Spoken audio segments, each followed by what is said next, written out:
The massive Imperial ship emerged from hyperspace at the edge of the Sol system.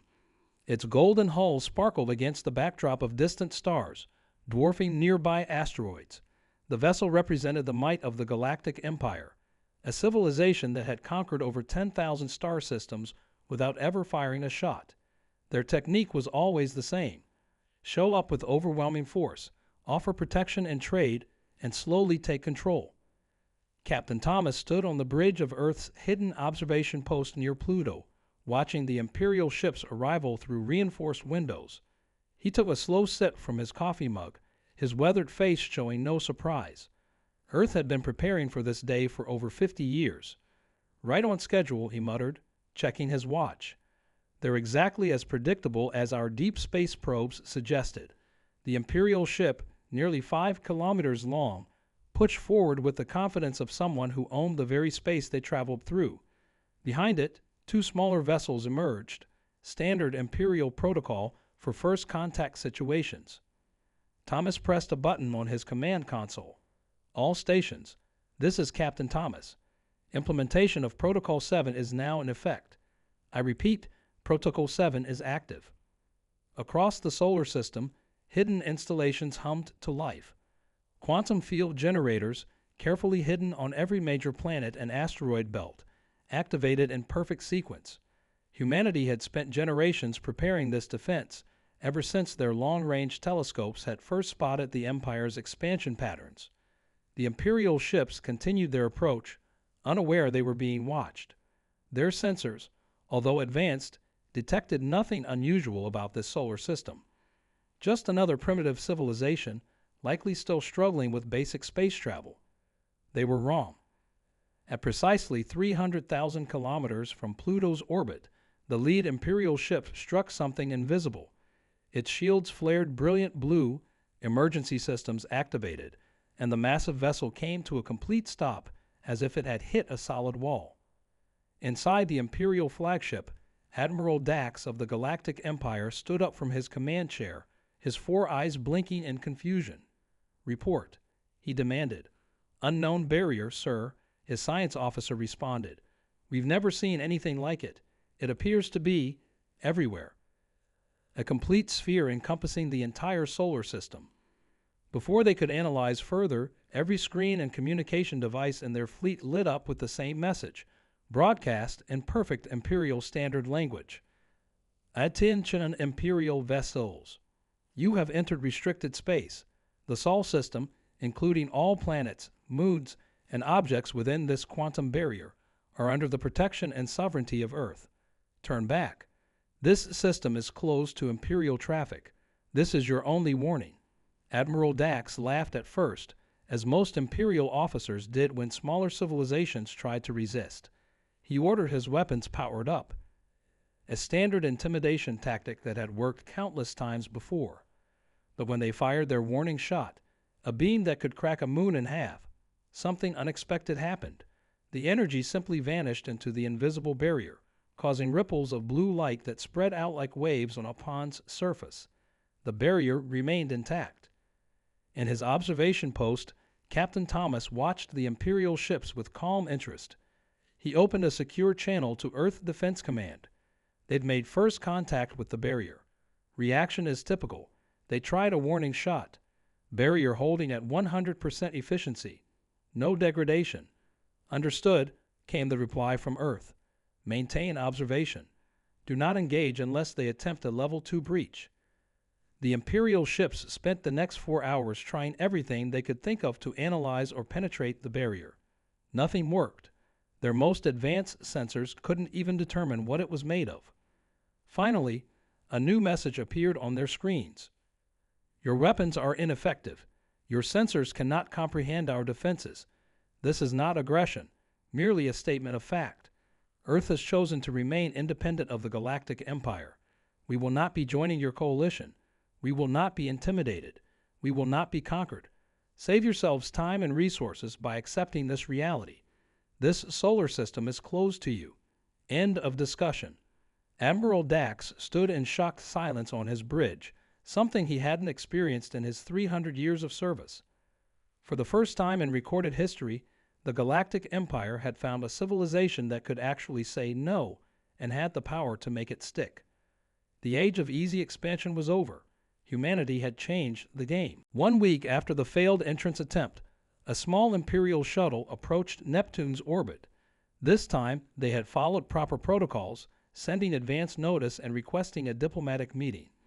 Earth had agreed, but only at a location of their choosing. The meeting point was Station Liberty, a massive space station orbiting Neptune. Its bright lights shone like a small star against the planet's blue surface.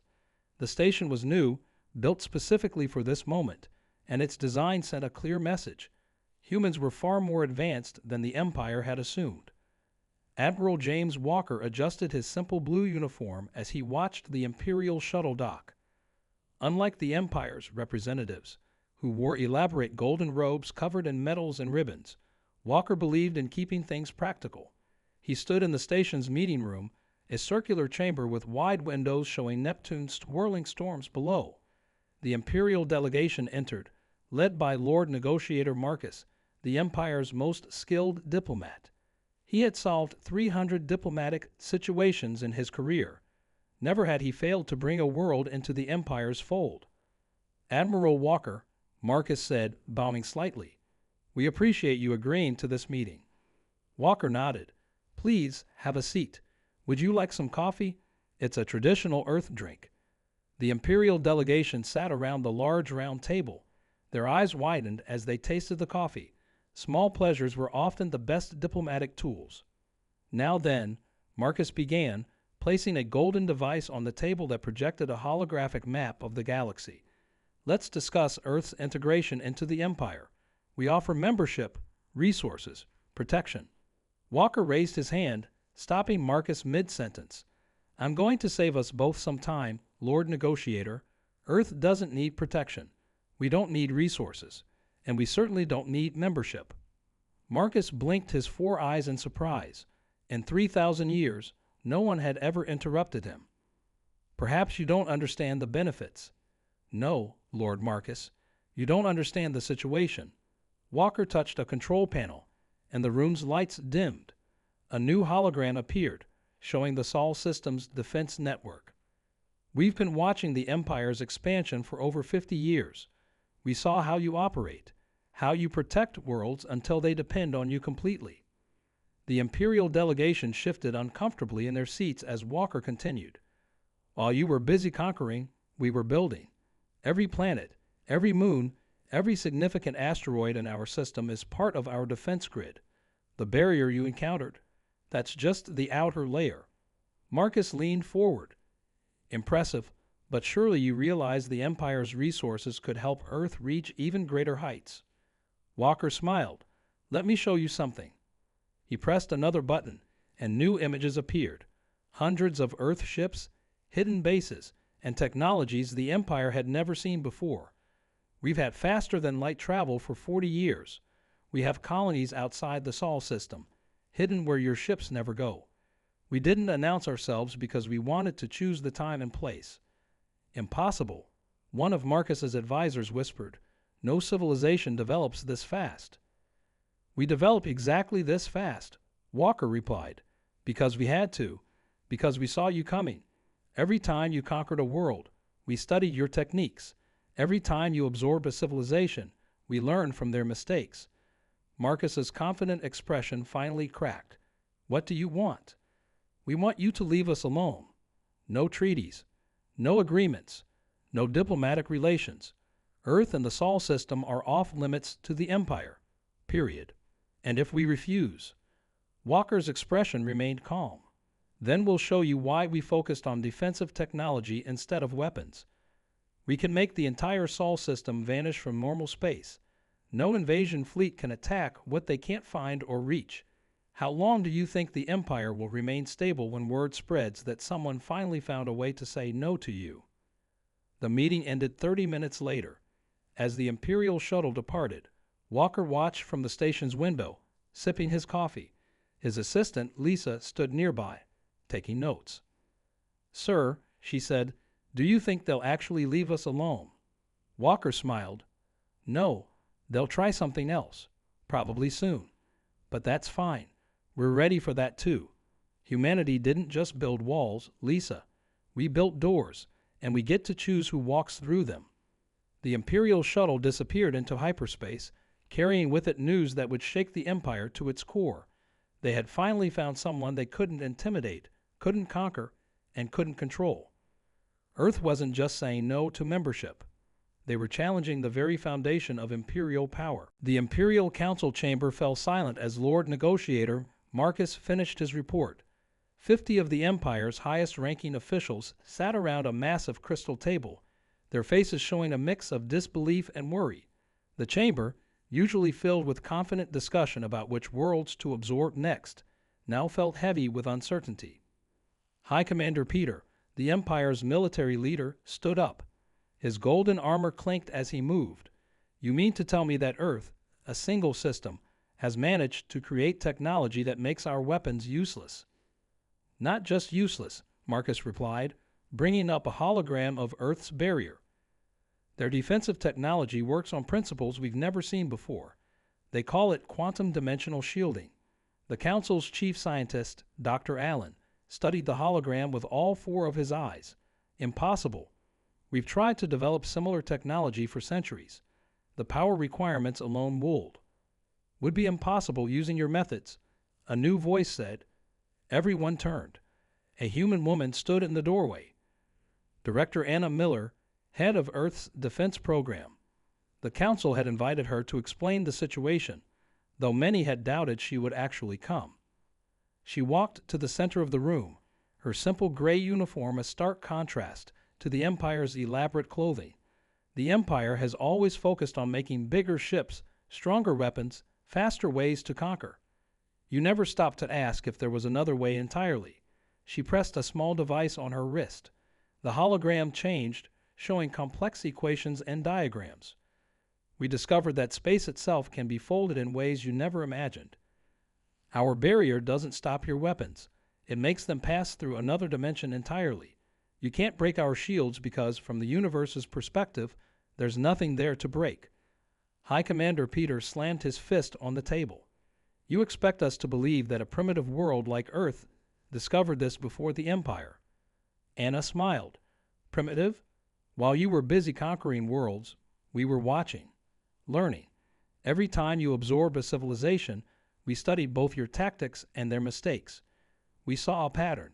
You always attack the same way, look for the same weaknesses. So we built something completely different. She walked around the table slowly. Did you know that humans are the only species that actively prepares for threats they haven't met yet? We write books about invasions, make movies about wars with aliens, imagine every possible way we might be attacked. And then we build defenses for those scenarios. While other worlds waited to see what would happen, we prepared for everything. The council members looked at each other nervously. One of them spoke up, but the power needed for such a shield is massive. Anna finished. That's why every planet and moon in our system has power plants built inside them. Every asteroid belt hides thousands of backup generators. We turned our entire solar system into one giant defense machine. And that's just what we're willing to tell you about. Dr. Allen leaned forward. Are you threatening us? Not at all, Anna replied calmly. I'm explaining why threatening us won't work. Earth doesn't want war. We don't want conquest. We just want to be left alone. And now we have the ability to make that happen. She pressed her wrist device again. This time, the hologram showed the entire Sol system. Watch carefully, she said. A moment later, the holographic planets and stars flickered and vanished. That's what we can do. Make our entire system simply. Step sideways out of normal space. You can't attack what you can't find. The council chamber erupted in shocked whispers. High Commander Peter's face had turned pale. If other worlds learned this is possible, then they might start thinking they can say no to the Empire too. Anna asked, That's not our problem. We're not here to change your empire. We're just here to make sure you understand the situation. Earth is closed to Imperial traffic. This isn't open for discussion. As Anna turned to leave, Dr. Allen called out, Wait, we could offer you anything you want. Name your price. She stopped at the door. You still don't understand. We don't want anything from you. Earth learned long ago that true strength isn't about taking things from others. It's about being able to live without them. The door closed behind her, leaving the Imperial Council to face an uncomfortable truth. For the first time in their history, they had found a civilization that didn't need them, didn't fear them, and couldn't be conquered. The game had changed forever. High Commander Peter paced on the bridge of his flagship, the Imperial Dawn. Around him, 5,000 warships gathered at the edge of the Sol system. Each ship carried enough firepower to destroy a small moon. Together, they formed the largest fleet in Imperial history. The humans have left us no choice, he told his officers. If we allow one system to defy us, others will follow. Begin the attack. On Earth, inside the Planetary Defense Center, built deep within Mount Everest, Captain Robert Stone watched the Imperial fleet's approach on a massive screen. He took a bite from his sandwich, completely calm despite the invasion force heading their way. "Sir," a young operator called out, "shouldn't we raise the alert level?" Stone shook his head. "Not yet, Mike. Let them come a bit closer. Sometimes the best lessons require a practical demonstration." The Imperial fleet moved forward in perfect formation. Their golden ships filled the space around Pluto, weapons charged and ready. High Commander Peter raised his hand, ready to give the order that would teach Earth the price of defiance. "All ships, open," he began. "Sir," his sensor officer interrupted. "The Sol system. It's disappearing." Peter rushed to the viewing window. His 4 eyes widened in shock. One by one, the planets of the Sol system were fading away like ghosts. First Pluto, then Neptune, then Uranus. Each planet simply vanished, leaving empty space behind. Inside Earth's defense center, Captain Stone pressed a series of buttons on his command console. Quantum shift initiated, taking the system out of phase now. The entire Sol system, from the Sun to the outermost asteroids, shifted slightly sideways in reality, not into another dimension, but into a space between dimensions that Earth's scientists had discovered decades ago. In normal space, the Imperial fleet found themselves firing at nothing. Their most powerful weapons passed through empty space where planets had been moments before. Scans showed nothing. Sensors detected nothing. The entire Sol system had simply vanished. High Commander Peter slammed his fist on his command console. "Impossible. Find them?" "Sir," his science officer replied, "we can't even detect their sun anymore. It's as if this entire region of space is just empty." For 3 days, the Imperial fleet searched. They launched probes, fired test shots, and used every detection method they had. They found nothing. The Sol system had become a ghost, visible to no sensors, touching no normal space. Then, on the 4th day, everything reappeared exactly as it had been. The sun, the planets, the stations, all back in their proper places. But now they were different. Earth's defense grid was fully visible, showing the true extent of human preparation. Quantum generators larger than cities orbited every planet. Defense stations dotted the asteroid belts, and at the center of it all, Earth itself glowed with power that the Empire's best scientists couldn't even understand. A message broadcast across every Imperial ship. "This concludes our demonstration. As you can see, invasion is pointless. You cannot attack what you cannot reach. You cannot conquer what you cannot find. The Sol system will remain closed to Imperial traffic. If you try this again, next time we won't come back for a month. Consider how the rest of the galaxy will react when they learn that an entire star system can simply choose to opt out of your empire." High Commander Peter stood frozen on his bridge. Not only had Earth made his massive fleet look powerless, but they had also done it without firing a single shot, without causing a single casualty. They had turned the Empire's greatest show of force into a humiliating demonstration of its own limitations. "Orders, sir?" his second-in-command asked quietly. Peter watched Earth's defense systems pulsing with power. He thought about how this news would spread, about how other worlds would react. For the first time in his long career, he gave an order he never thought he'd give. "Tell all ships to withdraw. Send word to the Imperial Council, the Sol system, is now officially listed as restricted space. Let them have their independence. We can't fight an enemy that can simply choose not to be there." As the Imperial fleet retreated, Captain Stone finished his sandwich in the defense center. "Sometimes," he told his crew, "the strongest weapon isn't the ability to destroy your enemy. It's the ability to make their weapons meaningless." 1 week after the failed invasion, Admiral Walker stood in Earth's new embassy station, which floated at the exact spot where the Imperial fleet had retreated. The station was built in just 3 days, another display of Earth's hidden capabilities. Its design was simple but elegant, with a large meeting hall made entirely of transparent, quantum-reinforced glass. Walker watched as 3 Imperial ships approached. This time, they came not with threats but with questions. The Empire had finally realized that they needed to listen. Lord Negotiator Marcus stepped into the meeting hall, looking much less confident than during their first meeting. Behind him came Dr. Allen, and surprisingly, High Commander Peter himself. "Welcome back," Walker said, gesturing to the simple wooden table in the center of the room. "I believe this meeting will go better than our last ones." Once everyone was seated, Walker pressed a button. A hologram appeared, showing hundreds of worlds under Imperial control. "We've been monitoring communications since your fleet left. Word is spreading. Several systems are already asking how Earth managed to say no to the Empire."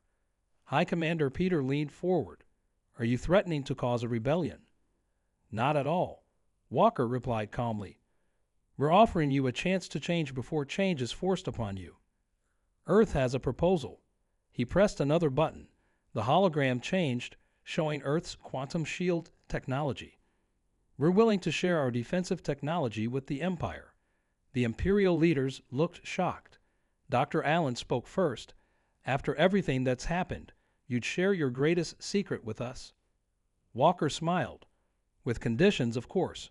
First, the Empire must recognize the right of any civilization to choose independence. Second, you must stop forcing worlds to join through economic pressure and military threats."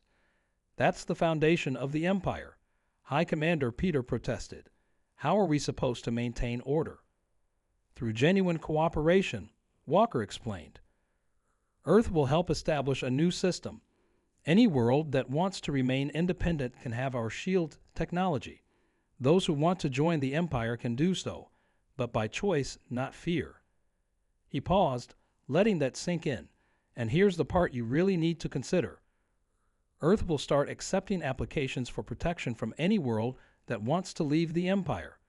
We can extend our quantum shield technology to cover their systems too." The Imperial leaders whispered among themselves. Finally, Marcus asked, "Why would you do this?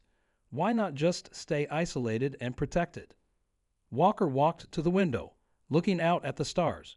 "Because humanity learned something important while we were preparing our defenses. True strength isn't about controlling others. It's about giving others the power to choose their own path." He turned back to face them. "Think about it. You can either fight a losing battle against worlds that want freedom, or you can help create a new kind of empire, one built on mutual respect and genuine cooperation." "And if we refuse?"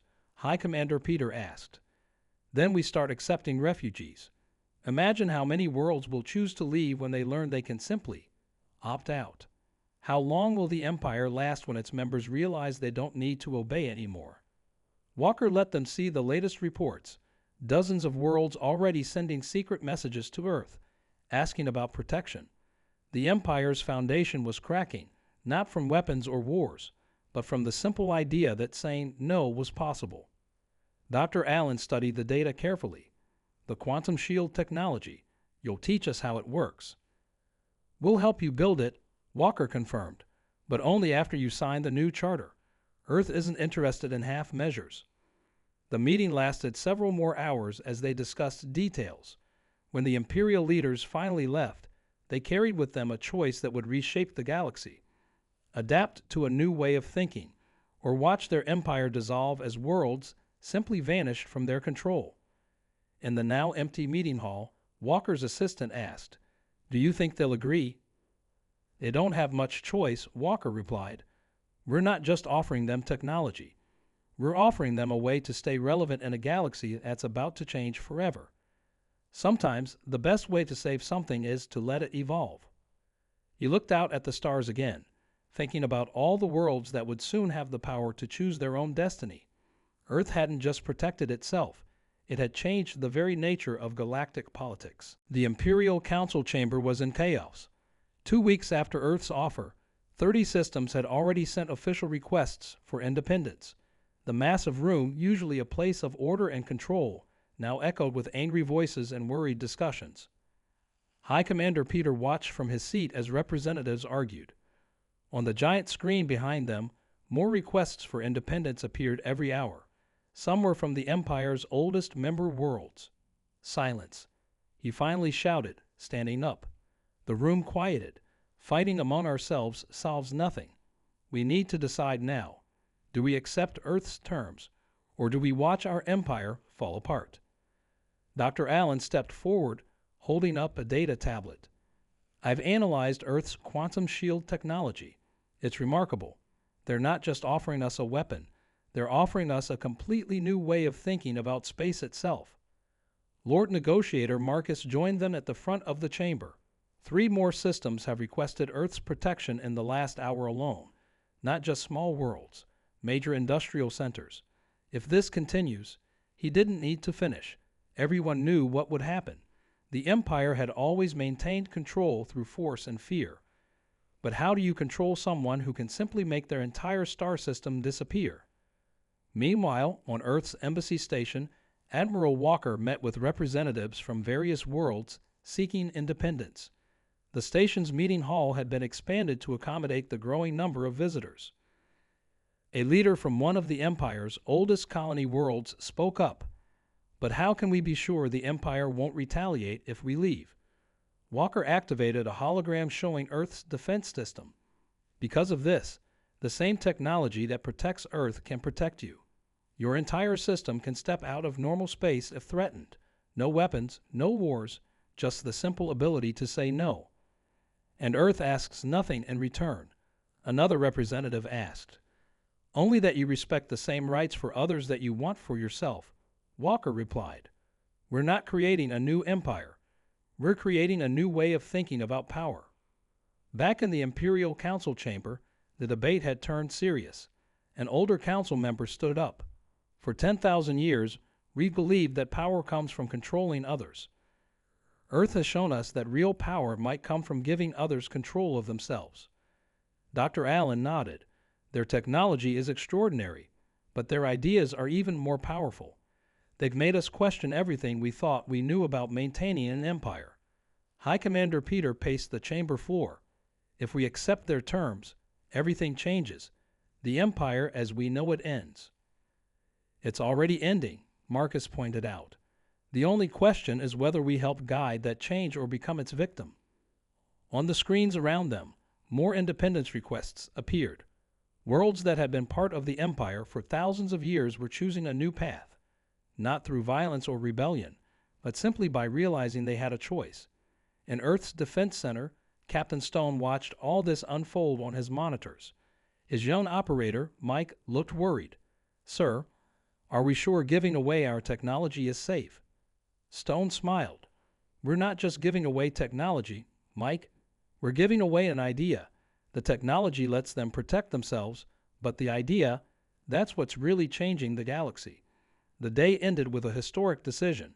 The Imperial Council voted to accept Earth's terms, not out of fear, but out of recognition that the old ways of running an empire no longer worked in a galaxy where worlds could simply choose not to participate. As the news spread across the galaxy, celebrations broke out on countless worlds, not because they were free from the Empire's control. Many would choose to stay, but because they now had the power to make that choice for themselves. Admiral Walker stood at his favorite window on the embassy station, watching ships come and go. His assistant handed him a report showing the latest count of worlds requesting independence or protection. Interesting times ahead, he said quietly. We came here wanting to protect Earth, but we ended up changing the whole galaxy. Not with weapons or wars, but with a simple idea. True strength comes from being able to choose your own path. The revolution wasn't fought with ships or soldiers. It was won with an idea that spread faster than any fleet could travel. The idea that saying no was not just possible, but a right that everyone deserved. 1 year after Earth's defense technology shocked the galaxy, the old Imperial Palace hosted a very different kind of meeting. Representatives from over 1,000 worlds gathered in the Grand Hall, but not as subjects of an empire. They came as equals to sign the new Galactic Charter. Admiral Walker stood at the podium, looking out at the diverse crowd. Some worlds had chosen complete independence. Others remained part of the reformed empire. All of them now had the power to choose their own path. A year ago, Walker began, Earth closed its borders to imperial traffic. Today, we open them again, not because we're weaker, but because we're all stronger. The massive screens behind him showed the changes of the past year. 200 worlds had chosen independence, protected by Earth's quantum shield technology. 300 more had joined the new Federation of Free Systems. The rest stayed with the reformed empire, but now as willing partners rather than conquered subjects. High Commander Peter, now titled Peace Commander Peter, stepped up to join Walker. We thought Earth was closing itself off from the galaxy. Instead, they showed us a new way to be part of it. Dr. Allen, who had spent the year studying Earth's technology, added her own thoughts. The quantum shields weren't just a defense system. They were a key to understanding something more important, that true security comes from giving others the power to protect themselves. In Earth's Defense Center, Captain Stone and his team watched the ceremony. Young Mike, now a senior operator, looked at the status boards showing hundreds of quantum shield systems operating across the galaxy. "Hard to believe, sir," Mike said. "We started out just wanting to protect Earth, and now look what happened." Stone nodded. "That's because we did something no one expected, Mike. We didn't just protect ourselves. We gave others the power to protect themselves too." Back at the ceremony, Lord Negotiator Marcus, now serving as the head of the new Galactic Council, brought forward the final document. "This charter establishes 3 simple principles," he announced. "First, every civilization has the right to choose its own path. Second, technology that enables freedom must be shared, not hoarded. Third, power should protect, not control." The signing ceremony lasted for hours as representatives from each world added their names. Earth's signature came not first or last, but in the middle, a symbol of its new role not as a ruler, but as an equal partner. Admiral Walker met with his team afterward in a small room overlooking the palace gardens. "Remember when we first built those quantum shields?" he asked them. "We thought we were just saying no to the Empire. Instead, we ended up saying yes to a whole new galaxy." His assistant smiled. "And the Empire? Are you sure they've really changed?" "They had to," Walker replied. "When we gave everyone the power to say no, the only way to maintain relationships was to make them worth saying yes to." The day ended with a surprising announcement. The Sol system, which had started everything by closing its borders, would host the first Galactic Exchange Center. The same quantum technology that could hide worlds would now help connect them, allowing instant travel between participating systems. "The walls we built to keep others out," Walker told the assembly, "will now become doors to let friends in. Earth's borders aren't closed anymore. They're just properly managed." As ships from 100 worlds departed the ceremony, their crews talked about the strange turn of events. The humans who had shocked everyone by saying no to the Empire had ended up teaching the galaxy a better way to say yes to each other. In the now quiet palace hall, Admiral Walker stood with the former Imperial leaders, looking at the signed charter. "Interesting," Peace Commander Peter said, "how your defensive technology ended up bringing the galaxy closer together." Walker smiled. "That's because the strongest shields aren't the ones that keep others out. They're the ones that give us the confidence to let others in." Earth had changed the galaxy not through conquest or control, but by showing that true strength comes from giving others the power to choose. The closed borders that started everything had opened the way to a new age of genuine cooperation and mutual respect. The galaxy would never be the same, and that was exactly what humanity had hoped for all along.